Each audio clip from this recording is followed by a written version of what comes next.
Cut केलं. तुमचा paper कुठे आहे?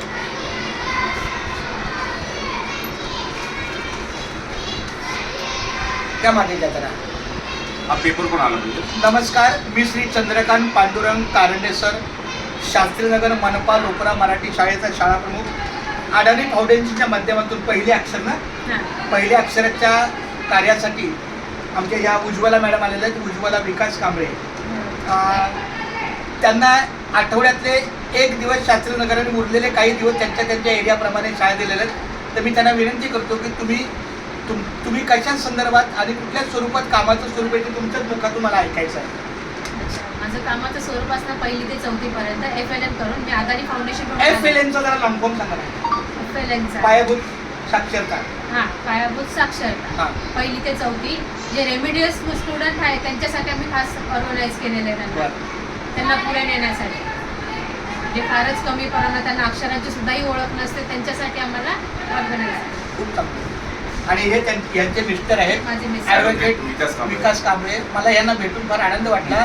मी शाळा प्रमुख या नात्यानं माझं इथं काम आहे विद्यार्थ्यांचा सर्वांगीण विकास. त्या विद्यार्थ्यांसाठी यांची नियुक्ती असेल तर मला 100% सहकार्य करायला आनंद आहे. मी आणि आमचं हे यूट्यूब चॅनल आहे शास्त्रीनगर शाळेचं, हे यूट्यूब चॅनल आहे, हे फक्त आमच्या पालकांसाठी असतं. म्हणजे आम्ही यूट्यूबला टाकतो जेणेकरून आमच्या पालकांना लगेच कळतं की बाबा शाळेत कोण आलंय काय आलं, म्हणजे थोडक्यात अपडेट.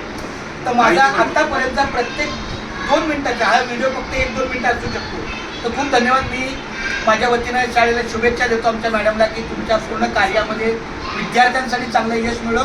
आणि आम्ही पण आमच्या परिणामपर्यंत, आता मी शाळा प्रमुख आहे, माझा जर शाळेच्या कार्यालयीन वेळ गेला तर मी मुलांना म्हणजे पण काही तुम्ही विद्यार्थी आहे की विद्यार्थी या नियोजनातून मुलांचं चांगलं हित आहे.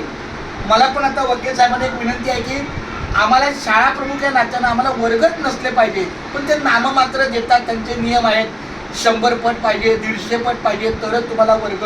आता माझा 20 मुलांसाठी मला वर्ग आहे. 20 पोरं वाढली असती तर 100च्या पुढे वर्गात. पण आता काय करणार. तर आपल्या मी एवढंच सांगेल की आपल्याला जी जबाबदारी आहे ती करत राहायची.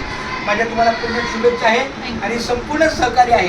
तुमचा पुढील प्रवास चांगला हो, तुम्हाला उत्तम आरोग्य लाभो एवढी पावली चालू. धन्यवाद. मला पण भेटून बरं वाटलं सर. धन्यवाद. थँक्यू.